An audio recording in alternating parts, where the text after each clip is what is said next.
When I was doing the roster change talk last time around, I missed out a big one, and I'm so sad that I missed it. But obviously, there's been like tournaments going on and everything, and we talked about Stewie 2K standing in for G2 and all of that stuff. But let me I want to talk about BlameF right now. As you guys know, I do not buy into the narrative of BaitF. I think it's been one of the most overblown, stupid, simplistic narratives ever pushed by Reddit. I think for whatever reason, Blame's problem has been he has made himself appear a little bit unlikable in the public eye. And so I want to set the table of this discussion by going over the things that he's done that I think in retrospect were mistakes if he wanted to have the adoration and protection of the community, because we all know as a CS player there are a number of sacred cows where it doesn't matter how poorly they perform, they'll always get other chances and the community will always go, oh well, maybe this time, or hire them again, maybe this time, maybe this time. And the thing is, no, not maybe this time. Fallen's been washed for so long. Like, it's crazy. It's absolutely crazy. Config, when he has one good map a year and gets put onto all these teams, enough's enough, guys. Like, you've got to stop playing favorites. So BlameF, I think, has been in like the HLTV top 20 like 4 times. And yet what you're supposed to believe narratively is he's an ineffective player who only puts up big numbers because he literally baits his teammates like that dickhead in your CSGO matchmaking games, CS2 matchmaking games now. And this is the problem that I have with this. One of the things that I've really noticed is, you'll see a lot of people say, oh, Richard Lewis, he doesn't understand anything about the game, right? Yeah, fair enough. He's a moron. He doesn't even play it, all of that stuff, yeah. But you also have to understand, you out there in the fandom, you've got to understand your experience is so far removed from what pro players do, how they play, how they conceptualize the game, how they play with each other, how they play against each other, that your opinion on what people are doing is ultimately like it's pretty worthless in the grand scheme of things. And so I've seen a handful of players you could really lay the baiting allegations on. Happy was definitely one of them, by the way. I thought he would compose entire strat books about him being this ultra deep lurker while everyone else was pushing onto bomb sites. We called him out for that at the time, and by the numbers, it was getting obvious towards the end of his career that because he couldn't hang anymore, he was trying to pad his stats. And look, I'll also tell you this, stats on HLTV have always been this strange influence on the pro scene.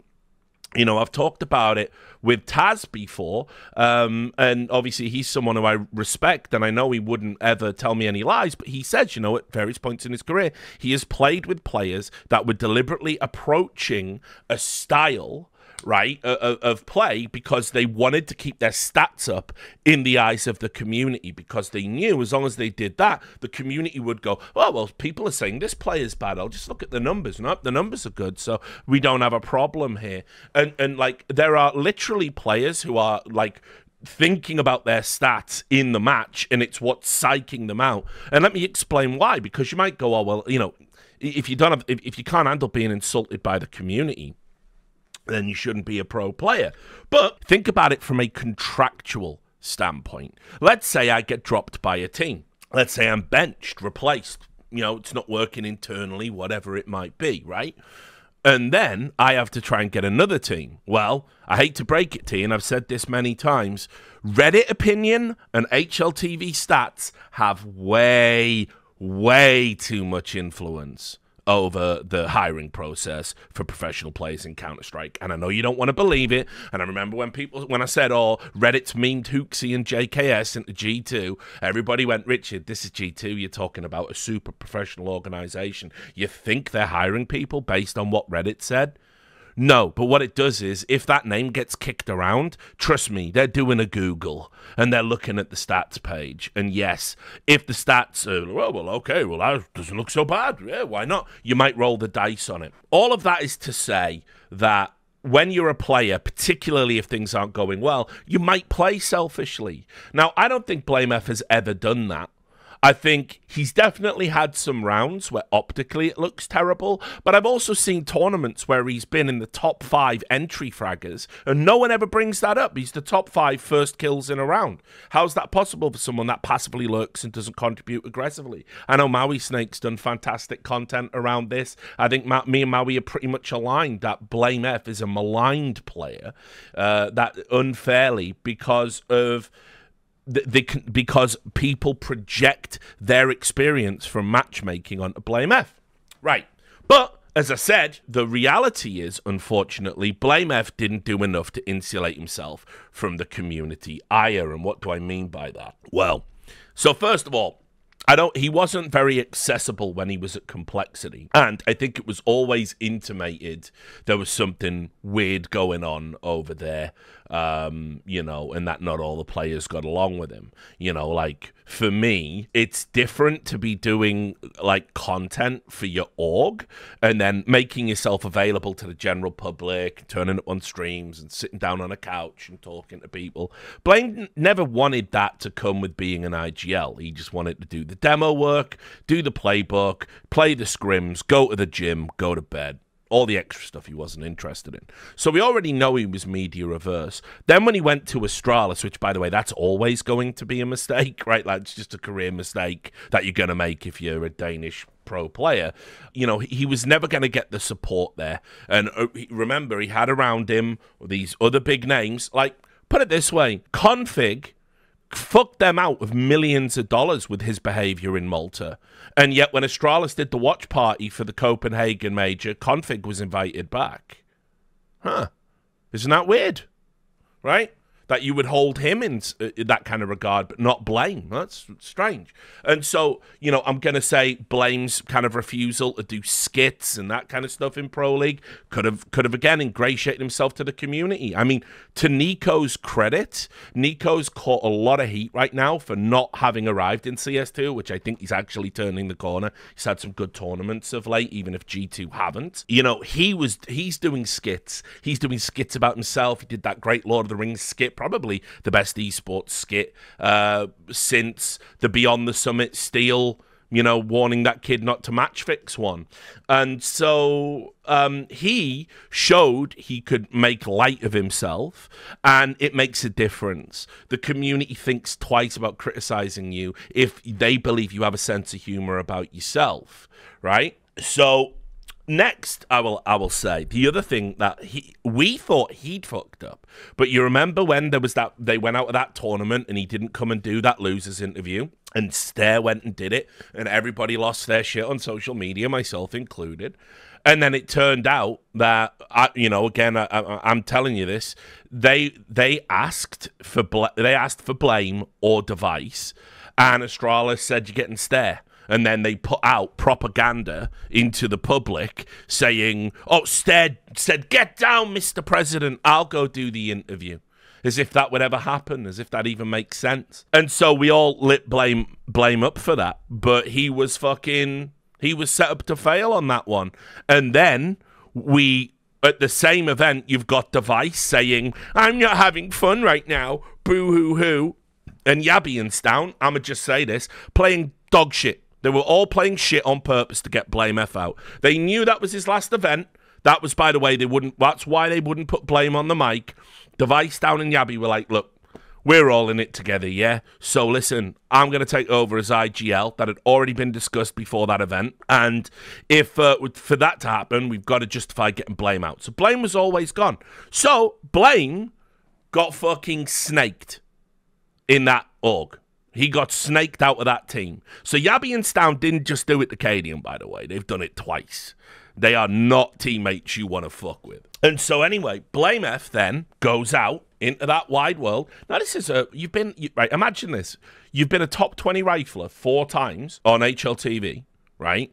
Your stock should be pretty high, but because of these bad decisions he's made, things that have been impressed upon him that aren't his fault, he actually didn't have a lot of options for me. I'm wondering, where's he going to end up? Could he go to this team, that team, a change here? You know, like, what top team's going to take him in? Well, a top team did not take him in because, as you can see, he signed for Fnatic. And this is probably one of the saddest things I have ever seen in like the history of CS. This is like top 5 sad moments. Alexa play Despacito. This is just so fucking depressing. And it was done with like so little kind of like fanfare. Like this is like theoretically Fnatic signing BlameF to the roster, a 4-time top 20 player.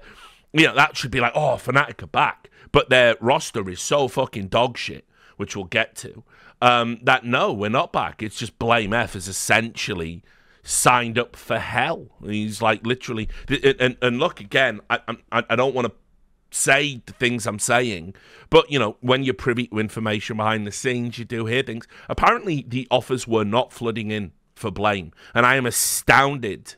I am astounded that that is the fact. I am astounded that this is probably the best option that was on the table. But that's the truth. He's so out of place here. I'll just show you the kind of report over on HLTV. The former Astralis rifler will retain his preferred roles on Fnatic. Andreas Samuelsson, the CS team director at Fnatic, confirmed in a message on the organization's community Discord. BlameF will play the star positions as a second voice, Body will call, and Crims will play anchor. Bringing Benjamin into Fnatic is a significant move that indicates our ambition to return to the top echelons of competitive Counter-Strike. Ross Rooney, esports analysis and strategy manager at Fnatic, said in a statement on the organization's website. Benjamin is a franchise-level player whose impact goes beyond his in-game ability. This acquisition marks a significant shift from our approach over the last few years, emphasizing our commitment to not only participate, but return to meaningful competition. Benjamin's consistent top-tier performance and leadership experience offered an opportunity to energize our roster and signal our intentions to the market. So, they did this rollout video with Crims. They made like a joke out of it. I'm not quite sure what that was about. And anyway, they benched that QB player who was just like, I don't know, fucking waste everyone's time. But like, guys, you say this announces your intention to the market, and he's a franchise level player, and you're so back. Okay, let's assess. What are you doing with this team? Like, for real, like, Crims, like, you can't keep relying on your boy. Like, put it this way, if you were a serious team, Crims would have to be the weakest or second weakest part, you know, there, right? So, you've got that. Afro, all right, I guess. Body, okay, he's your IGL. Doesn't really do it for me as a leader, but whatever. And Mattis is, I mean, for me, not really Fnatic caliber player, doesn't excite me. And so you've got BlameF coming in. He's getting all of his star roles. He's going to get to do what he wants to do, secondary calling, all of that stuff. And I just don't know. I don't feel like Fnatic are back. I feel this is like a big signing, but a big signing that is ultimately a waste of everyone's time. And so, obviously, he went straight into the thick of it. They made their debut. I've been watching CCT, and you can see this was the debut match that he had, where they played Ents. And remember, Ents is essentially like that, the dead team. Like, Ents made it to the major. Glaive qualified with those 4 Polish players. Everyone's saying behind the scene that Glaive's going to leave soon, and that, you know, they're going to either go all Polish or Ents is going to have a major shakeup. That's kind of where we are, right? And yeah, and Professor's in the chat. Good to see you. And Professor says there, with that quote, saying that it marks a significant shift from our approach. It's crazy that they literally admit they were just skating along in the partnership era. I mean, what the partnership era did do, my friend, is it really encouraged that kind of skating, didn't it? I mean, none more so than Evil Geniuses, but a number of orgs, I mean, you know, Cloud9 a little bit in the past as well. There were a number of orgs that were like, look, we're just going to hit our contractual obligations and just enter any 5 dogshit players. No rhyme to it, no reason to it, no sense. We're just going to do that because that's what we have to do to get our paper. And this is the kind of team you end up with when that's the case. But anyway, they got off to, they beat Ents. Wow, okay. They're so back. Oh, and by the way, if you look at the scoreboard, I know Matt is up there, but yeah, he did dominate the polls and like has done quite well in the CCT in general. But then this was their loss to Gamer Legion, right? Which again, Gamer Legion, I don't know, like this is not a team like for real. Have you seen the new Gamer Legion, guys? Have you seen the new Gamer Legion? Because I don't think people have, and I want you to just drink in that roster right there, right? And yeah, right. Remember, Gamer Legion, by the way, they were the new Tier 1 team because they made it to a final. Remember that? They're a very real Tier 1 org. No, guys. No, guys. At the end of CSGO was dog shit. So Fnatic couldn't even beat these guys. I know for a fact, like, people on fucking, you're all going to play hipsters. I know for a fact the community doesn't really, like, when these people were brought in, you didn't really know who they are. The average fan doesn't know who they are, right? Like, so you pretend otherwise. Then they get their rematch with Ents, and they lost this time. And again, you know, BlameF did well and everything else. But, I mean, you know, they couldn't even beat what is essentially a dead team walking. So they dropped out of CCT, which overall, I would say the CCT, this was a good opportunity in the global finals to, like, I don't know, get a respectable finish. And when you look overall at kind of where they were with, like, finishing 9th to 12th level with, like, MIBR, Pain, Saw. You finish behind the likes of Aurora and Amcal and fucking the dysfunctional Bet Boom, but behind that Gamer Legion team. It's, like, really embarrassing. You could have, like, probably realistically, you should have been you should have been, you know, top 4 here, but you weren't. And I just don't know. Like, they're going to keep getting thrown back into the fucking wood chipper because obviously they're one of these teams that are being artificially propped up by, you know, Saudi money or fucking all these invites, their connections to ESL and all of that stuff. So, I mean, look, for me, I think that's a terrible move. I feel so sorry for Blame that he's had to accept that as a move to further his career, because I've seen this happen so many times now. That's a Poison Chalice move right there. If you get asked, do you want to go to Fnatic, or do you want to go to NIP, or do you want to go to Evil Geniuses, or one of these types of teams that have been dysfunctional for years, not been serious for years, you say no. And you sit. I mean, like, put it this way. You can criticize JKS all you want, but there is something to be said about, listen, I'll only go to the team I think I'm worthy of playing for. I'm not going to jump ship and just go play for shit teams just because obviously, as probably the best Australian player, he can go on an Australian team anytime he wants. But, I mean, why would he if he's got international prospects? So, yeah, I mean, look, I am just, like, astounded because Fnatic need to make, like, at least another signing. I would say another 2 signings.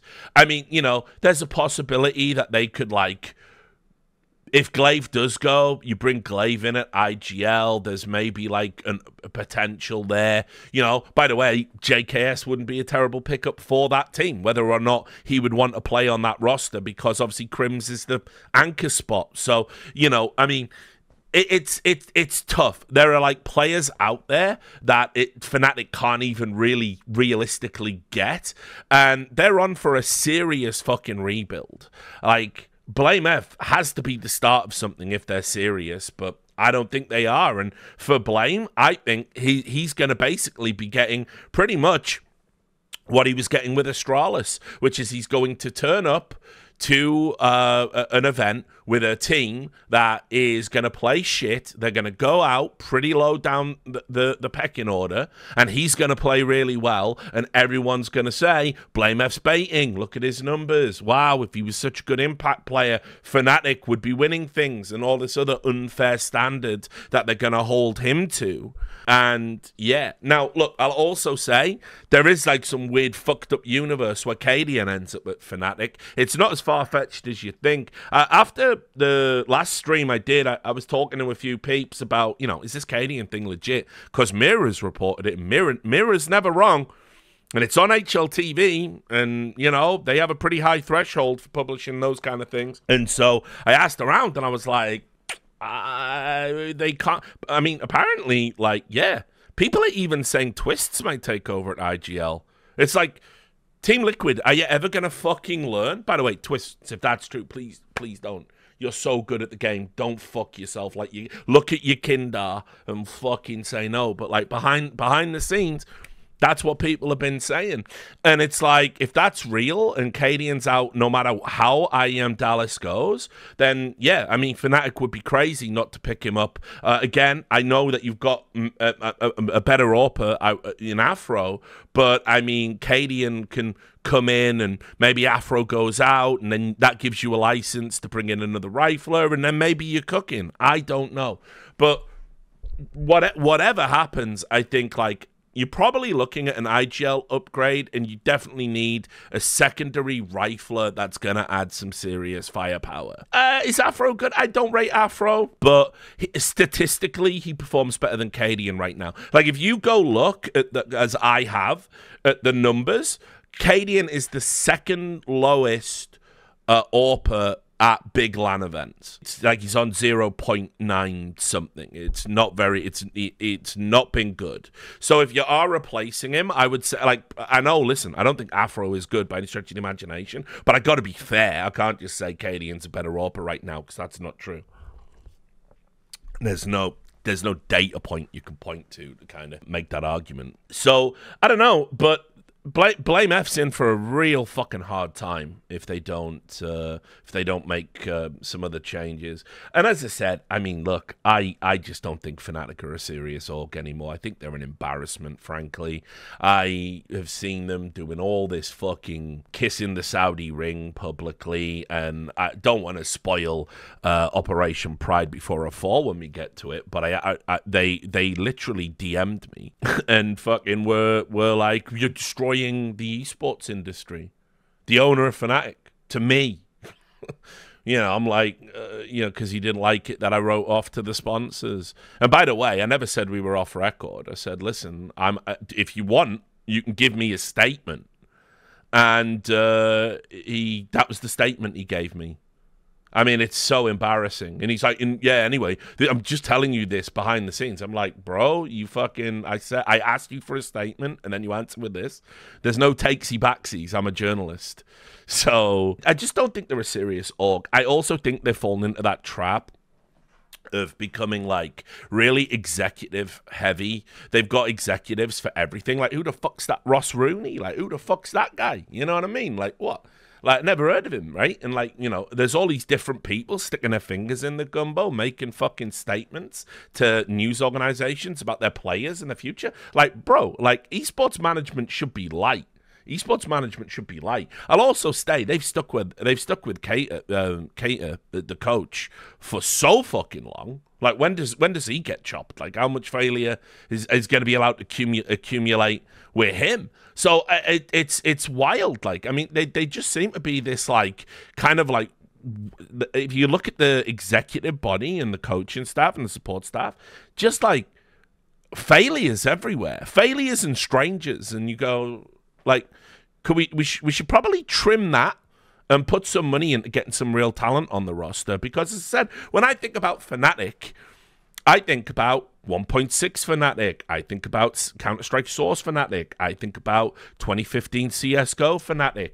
They had dynastic teams in every version of the game. And we get to CS2, and we're all excited about, hey, well, we've ruined BlameF's life. Like, fucking, no, that's not enough for me, mate. That's not enough. If you're a serious org, you're going to have to make some serious plays. But, yeah, BlameF, man. In hell.